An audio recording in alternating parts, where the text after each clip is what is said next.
Green പീസും ചീരയും ഒന്നും കഴിക്കാത്ത കുഞ്ഞുങ്ങൾക്ക് വേണ്ടി ഇതുപോലൊന്ന് തയ്യാറാക്കി കൊടുത്തു നോക്കും.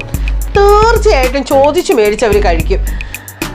ഹായ് ഫ്രണ്ട്സ്, പുതിയൊരു വീഡിയോയിലേക്ക് എല്ലാവർക്കും സ്വാഗതം. എല്ലാവരും സുഖമായും സന്തോഷമായും ഇരിക്കുന്നല്ലോ അല്ലേ? നമ്മളിന്ന് തയ്യാറാക്കാൻ പോകുന്നത് സ്പിനാച്ച് ഗ്രീൻ പീസ് കട്ട്ലറ്റ് ആണ്. അതിന് വേണ്ടുന്ന ഇൻഗ്രീഡിയൻസ് ഞാനിവിടെ ലിസ്റ്റ് ചെയ്തിട്ടുണ്ട്. ഇതിനു വേണ്ടി ഞാൻ എടുത്തിരിക്കുന്നത് ഫ്രഷ് ഗ്രീൻ പീസ് ആണ് കേട്ടോ.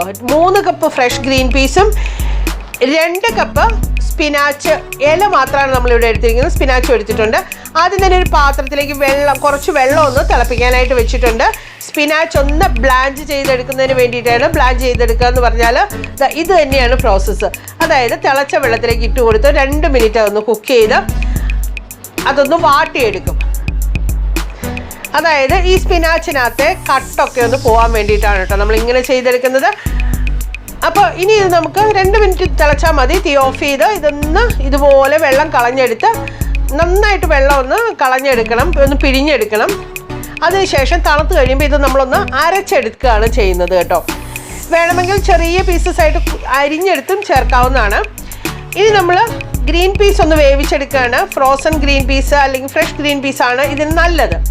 അപ്പോൾ അതൊന്ന് ജസ്റ്റ് തിളപ്പിച്ചൊന്ന് വേവിച്ചെടുത്താൽ മതി. അതല്ല നമ്മൾ ഉണക്ക ഗ്രീൻ പീസ് ആണെങ്കിൽ കുതിർത്ത് അത് കുക്കറിൽ തന്നെ വേവിച്ചെടുക്കണം.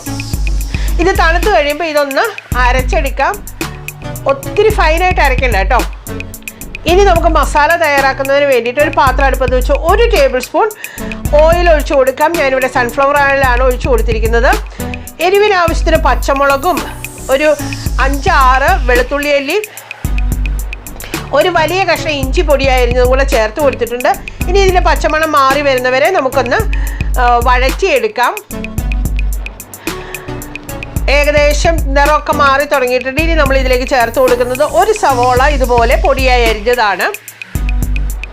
സവോള ഒന്ന് വെന്ത് കിട്ടുന്നവരെ നമ്മളിതൊന്ന് വഴറ്റിയെടുക്കാം. അതിനുശേഷം ഇതിലേക്ക് നമ്മൾ പൊടിവർഗ്ഗങ്ങൾ ചേർത്ത് കൊടുക്കുന്നുണ്ട്. നമ്മൾ കുറച്ച് മുളക് പൊടിയാണ് ചേർത്ത് കൊടുക്കുന്നുള്ളൂ കേട്ടോ.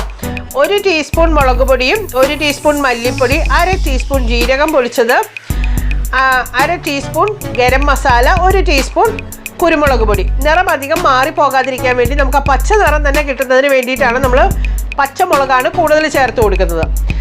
ഇനി പൊടിവർഗ്ഗങ്ങളുടെ പച്ചമണം എല്ലാം മാറി വരുന്നവരെ വഴറ്റിയെടുത്തിട്ടുണ്ട്. അതിലേക്ക് നമ്മൾ ഇനി ചേർത്ത് കൊടുക്കുന്നത് 1 ക്യാപ്സിക്കം അരിഞ്ഞതാണ്. അതും പൊടിയായിട്ട് അരിഞ്ഞതാണ് നമ്മൾ ചേർത്ത് കൊടുക്കുന്നത്. ഇനി അതിലേക്ക് നമുക്ക് ഇതുപോലെ ഒന്ന് ചതച്ചെടുത്തിരിക്കുന്ന ഗ്രീൻ പീസ്, വേവിച്ച ഗ്രീൻ പീസ് നമ്മളൊന്ന് മിക്സിയിലിട്ടൊന്ന് ഉടച്ചെടുത്തിട്ടുണ്ട്. അപ്പോൾ അതും കൂടെ ചേർത്ത് കൊടുക്കുക. നമ്മൾ ഒത്തിരി ഫൈനായിട്ട് അരയ്ക്കരുത്. ഇതിൻ്റെ കൂടെ നമ്മൾ പുഴുങ്ങി ഉടച്ചെടുത്ത ഉരുളക്കിഴങ്ങ് കൂടെ ചേർത്ത് കൊടുക്കാം. ഞാനിവിടെ ഒരു വലിയ ഉരുളക്കിഴങ്ങാണ് ചേർത്ത് കൊടുക്കുന്നത്. അതല്ലെങ്കിൽ ചെറുതാണെങ്കിൽ 2-3 എണ്ണം നമുക്ക് ചേർത്ത് കൊടുക്കാം. അതിലേക്ക് ആവശ്യമുള്ള ഉപ്പ് കൂടെ ചേർത്ത് കൊടുത്ത് നന്നായിട്ട് ഇളക്കി യോജിപ്പിക്കാം. നമ്മളിതിനകത്ത് മഞ്ഞൾപ്പൊടി ചേർത്തിട്ടില്ല. നിറം മാറിപ്പോകരുത് എന്നുള്ളതുകൊണ്ടാണ് പച്ച നിറം തന്നെ കിട്ടുന്നതിന് വേണ്ടിയിട്ട് നമ്മൾ മഞ്ഞൾപ്പൊടി ചേർക്കാതിരുന്നത്. വേണമെങ്കിൽ ഒരല്പം ചേർത്ത് കൊടുത്താലും കുഴപ്പമില്ല കേട്ടോ. ഇനി നന്നായിട്ട് ഇളക്കി യോജിപ്പിക്കാം. മസാലയുമായിട്ട് നന്നായിട്ട് ഇളക്കി യോജിപ്പിക്കാം. ഈ സമയം തീ ഏറ്റവും ലോ ഫ്ലെയിമിലേക്ക് വെക്കാൻ ശ്രദ്ധിക്കുക കേട്ടോ. ഒന്ന് ഇളക്കി യോജിപ്പിച്ചതിന് ശേഷം അതിലേക്ക് നമ്മൾ അരച്ചെടുത്തിരിക്കുന്ന സ്പിനാച്ച് ചേർത്ത് കൊടുക്കുകയാണ്. പച്ചച്ചീര അരച്ചെടുത്തത് ചേർത്ത് കൊടുക്കുകയാണ്. ഞാനിവിടെ ഒരല്പം വെള്ളം ചേർത്താണ് അരച്ചെടുത്തത്. ചട്നി ജാറിൽ ഒട്ടും വെള്ളം ചേർക്കാതെ അരച്ചെടുത്താലും നന്നായിരിക്കും. നന്നായിട്ടൊന്ന് ഇളക്കി യോജിപ്പിച്ചിട്ടുണ്ട്. സ്പിനാച്ച് നമ്മൾ വെള്ളം ചേർത്ത് അരച്ചുകൊണ്ട് അതിൻ്റെ വെള്ളം ഒന്ന് വറ്റി വരുന്നത് നന്നായിരിക്കും കേട്ടോ. ജലാംശം ഉണ്ടെങ്കിൽ അതൊന്ന് വറ്റിച്ചെടുക്കാം. ഇനി ഇതിലേക്ക് നമ്മൾ ചേർത്ത് കൊടുക്കുന്നത് മല്ലിയിലയാണ്. 1 കപ്പ് 1.5 കപ്പോളം മല്ലിയില ഞാനിവിടെ ഇട്ട് കൊടുത്തിട്ടുണ്ട് കേട്ടോ. അത് ഓരോരുത്തരുടെ ഇഷ്ടത്തിനനുസരിച്ച് മല്ലിയില ചേർത്ത് കൊടുക്കാം. മല്ലിയില ചേർത്ത് കൊടുത്ത് നന്നായിട്ടൊന്ന് ഇളക്കി യോജിപ്പിക്കാം. തീ ഇപ്പോഴും നമ്മൾ ഓഫ് ചെയ്തിട്ടില്ല കേട്ടോ. ഇനി ഇതിലേക്ക് ആ ബൈൻഡിങ് ഒന്ന് കറക്റ്റായി കിട്ടുന്നതിന് വേണ്ടിയിട്ട് ബ്രെഡ് ക്രംസോ അല്ലെങ്കിൽ ഞാനിവിടെ ചേർത്ത് കൊടുത്തിരിക്കുന്നത് കോൺമീലാണ്. കോൺഫ്ലവറോ ചേർത്ത് കൊടുക്കാം. അതല്ലെങ്കിൽ കടലമാവ് ചേർത്ത് കൊടുക്കാം. ഇനി നന്നായിട്ടൊന്ന് ഇളക്കി യോജിപ്പിച്ചതിന് ശേഷം ചെറു തീയിൽ ഒരു 2-3 മിനിറ്റോടെ ഒന്ന് കുക്ക് ചെയ്തെടുക്കാം. അതൊന്ന് സെറ്റായി വരണം. അതായത് നമ്മൾ ചേർത്ത് കൊടുത്ത പൊടിയൊന്ന് വെന്ത് വരണം. തണുത്ത് കഴിയുമ്പോൾ നമുക്കിതിനി കട്ട്ലറ്റിൻ്റെ രൂപത്തിലേക്ക് ഇതുപോലെ ഷേപ്പ് ചെയ്തെടുക്കാവുന്നതാണ്. കൈ ഒന്ന് ജസ്റ്റ് ഒന്ന് നനച്ചെടുക്കാവുന്നത് നല്ലതായിരിക്കും. നനയ്ക്കുകയോ അല്ലെങ്കിൽ ഒരല്പം എണ്ണ തടവി കൊടുക്കുകയോ ചെയ്യുവാണെങ്കിൽ കയ്യിൽ ഒട്ടിപ്പിടിക്കാതിരിക്കും. അപ്പോൾ ഇതുപോലെ ഒരേ അളവിലെടുക്കാനായിട്ട് വേണമെങ്കിൽ നമുക്ക് ഇതുപോലെ ഒരു സ്പൂൺ യൂസ് ചെയ്യാം. പിന്നെ നമുക്ക് കട്ട്ലറ്റ് എല്ലാം ഷേപ്പ് ചെയ്തെടുക്കാം കേട്ടോ. ഇതുപോലെ ഞാൻ ഷേപ്പ് ചെയ്തെടുത്തിട്ടുണ്ട്.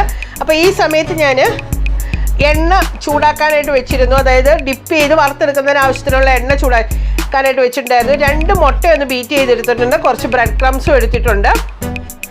ആദ്യം നമ്മൾ തയ്യാറാക്കി വെച്ചിരിക്കുന്ന പാറ്റീസ് ഇതുപോലെ മുട്ടയിലൊന്ന് മുക്കിയെടുക്കുക. അതിനുശേഷം ഇതുപോലെ ബ്രെഡ് ക്രംസ് കൊണ്ടൊന്ന് കോട്ട് ചെയ്തെടുത്ത് നമ്മൾ എണ്ണയിലിട്ട് കൊടുത്ത് നമുക്ക് വറുത്തെടുക്കാം. ഒത്തിരി തീ വെക്കരുത്. മീഡിയം ടു ലോ ഫ്ലെയിം വെക്കുന്നതായിരിക്കും നല്ലത്. ഒരു മീഡിയം ഫ്ലെയിമിൽ തീ മെയിൻറ്റെയിൻ ചെയ്യാൻ ശ്രദ്ധിക്കുക. അപ്പോൾ കരിഞ്ഞു പോകത്തില്ല, പുറമൊക്കെ നന്നായിട്ട് മൊരിഞ്ഞു വരും. ഒരു ഗോൾഡൻ നിറത്തിലേക്ക്, ഒരു ഗോൾഡൻ ബ്രൗൺ ആൻഡ് ക്രിസ്പി ആവുന്ന വരെ നമുക്കിതൊന്ന് ഫ്രൈ ചെയ്തെടുക്കണം. ഇതുപോലെ തന്നെ ബാക്കിയെല്ലാം നമുക്ക് ഫ്രൈ ചെയ്തെടുക്കാം. നമ്മുടെ super green peas spinach cutlet തയ്യാറായി കഴിഞ്ഞു. ബാക്കിയെല്ലാം നമ്മൾ ഇതുപോലെ അങ്ങ് ഫ്രൈ ചെയ്തെടുക്കുകയാണ് കേട്ടോ. ഞാനിവിടെ എടുത്തിരിക്കുന്നത് പുതിന ചട്നിയാണ്. അതല്ല കെച്ചപ്പിൻ്റെ കൂടെ കഴിക്കാൻ ഇഷ്ടമുള്ളവർക്ക് അങ്ങനെ കഴിക്കാവുന്നതാണ് കേട്ടോ. അപ്പോൾ എല്ലാവരും ഇതൊന്ന് ട്രൈ ചെയ്ത് നോക്കണം. അഭിപ്രായങ്ങളും നിർദ്ദേശങ്ങളും നിങ്ങൾക്ക് കമൻറ്റ് ബോക്സിൽ അറിയിക്കാവുന്നതാണ്. വീഡിയോ ലൈക്ക് ചെയ്യാനും ഷെയർ ചെയ്യാനും മറക്കരുത്.